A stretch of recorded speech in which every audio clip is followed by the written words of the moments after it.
Hello Scorpio, thank you for joining me for your weekly forecast for week commencing the 20th of August. Now your two ruling planets, your traditional ruler of Mars and also your modern ruler of Pluto, are both going to be influential this week. But talking of influence, with the Sun and Mercury and of course the North Node in the very prominent 10th solar house for you of late, it's possible you have been thinking about goals and ambitions and the way you fit into the wider world, and also professional aspirations may have been to the fore as well. But with Mercury tracking backwards for 21 days until the end of last week, not everything may have been flowing along quite as sweetly as you would like. Well, the great news is that Mercury does, of course, move forwards this week. It's also forging a great link with Jupiter in your sign. So have confidence, because you could meet someone this week who can be a decision maker, who can be impressed by you, but it's also important to understand the principle of fraternity, of sharing common goals and aims and aspirations, of networking, of overcoming in some ways your reticence to join in with other people that sometimes can come up with you. The Jupiter squaring Mercury can give you a burst of extra confidence, so do embrace it. But it's Thursday is the standout day of this week, without question, because then the Sun moves into Virgo, which of course is earthy. But that works well with the water of your sign, because earth, riverbed, carries water, your sign. So you're very receptive to this change. And this is about your future hopes and aspirations. It is about kinship, and it is about friendships. But it's forging a sensational link with Saturn, okay, has a bad reputation, but it's asking you to think a little bit more carefully about your values and the way you express yourself, and also Uranus in your sector of relating. So I think there could be some important conversations to be had over the 2 or 3 days at the end of this week, and something quite influential could flow from this, because this is an Earth trine. So this is lovely for you. This gives you a real opportunity to engage with people in a way which has some kind of lasting benefit. Now it is true that your traditional ruler, Mars, does finally come to the end of its retrograde. It's going to continue in the sign of Capricorn for a little while longer. It's going to move mid-September back into the sign of Aquarius. But for now, I just feel that your ideas can find an audience. You can feel a bit livelier physically by the end of this week. But Venus, in a very psychological part of your scope, is coming into contact with Pluto in the last half of this week. This and a full moon suggests there could be a little bit of trickster energy around your love life. Maybe there is someone that you're drawn to, but you don't quite know where they're coming from, what their motives are. Perhaps you're pulled towards someone, but don't quite understand why. Some kind of compulsion is definitely possible at the end of this week. But if there's a nice balance between your personal relationship and also your more group-orientated activities, you're going to surf this full moon fine. If there isn't, there may be some adjustments that need to be made. Because Neptune can distort, just be aware that what you're being told, or sometimes what you might first think, might not necessarily bear up to what the absolute facts are. So give yourself the opportunity to scrutinise things a bit, and that's where lovely Saturn in this context comes in, because it's asking you to be very exact, get to the bottom, find evidence of what's going on, do your research, and I do feel that some splendid people can light up your world at the end of this week. Just steer clear of anyone where you just get that feeling that doesn't quite feel right. And of course you have that wonderful psychic side of your nature, that sixth sense. Don't go against it. It's been a real pleasure being with you. Thank you for joining me. I'd love it if you would like or comment on this video, or if you've yet to do so, please do subscribe to this channel. Thank you. Hello Scorpio, thank you for joining me for your monthly forecast for August for the Sun or the Ascendant. Now there's going to be a lot of discussion by YouTube astrologers about the amount of retrogrades that are going on this month. The North Node in Leo goes through 3 of them, but it goes through retrogrades each month anyway. Mercury, of course, is tracking backwards in a potentially tricky part of your scope for career and your worldly involvements through to the 17th. But it's your modern ruler Mars, of course, your most thrust-in energy, that is tracking backwards and, in fact, inverts into the sign of Capricorn on the 13th and will not come out of retrograde until the 27th. But that is forging a fairly combustible right angle to Uranus, it's true, which is in your sector of relationships. But with Neptune and Pluto also tracking backwards, joined by Uranus on the 7th, I want to explain that each year the 3 higher octave planets of Uranus, Neptune and Pluto track backwards for 5.5 months each year. Now, Pluto tracking backwards might, on the face of it, seem to be more difficult because it's your modern ruler, and it's true that some of your thinking may continue to go through a period of change, especially as far as your values are concerned. But you know, in the part of your thinking, you also have Saturn, the planet of structure, and that's actually forging a brilliant angle to Uranus all through this month. So just because planets are tracking backwards doesn't necessarily mean that the whole world is going to grind to a halt. The particular angle between Uranus and Saturn sees you being able to change your thinking, but at the same time, especially about how you interact with people, but in a way which is very solid and progressive and stable. So that's really good. Also Jupiter, the planet of growth, optimism, learning, travel, and traditionally in astrology of luck, is in your sign, forging a glorious angle to Neptune all through the month. If there was ever a platform for you to express your individuality and flair, this combination is certainly it. You can really bring inspiration to situations. But the Sun, it's true to say, along with the North Node and Mercury, are in the most visible part of your situation. So the month begins with you thinking very much, I feel, about your role in life, your personal identity, in terms of how you believe other people perceive you, the type of work you might do, the type of organisations you may be involved with in your local community, particularly if there's any kind of voluntary aspect to them, or where you have big responsibilities, your goals and ambitions. And Mercury tracking backwards in this area, for sure, could throw up some challenges. We all know that when Mercury does go into retrograde, the potential for cancelled interviews and presentations, appointments, tech to go wrong, transportation issues, all these things are entirely possible.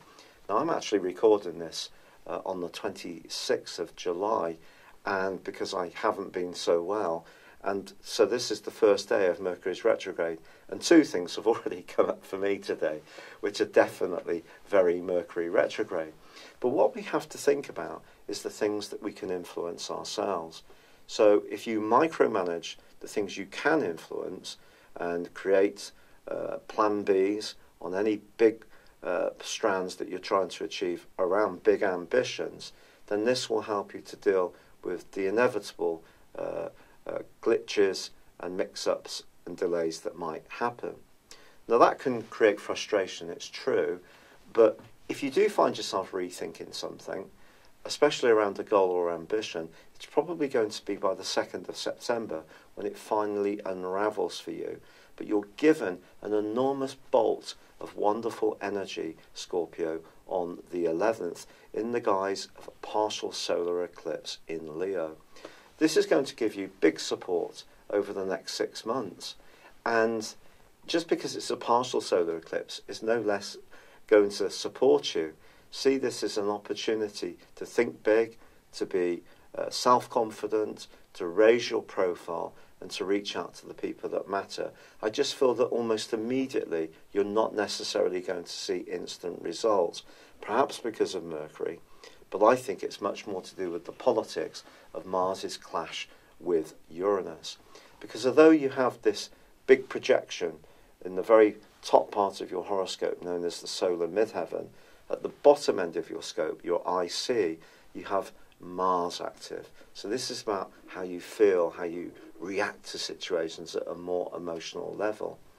And if there is a relationship which is pinning you in, stopping you feel that you can be a free spirit, I do feel it could press your buttons this month, to be perfectly frank.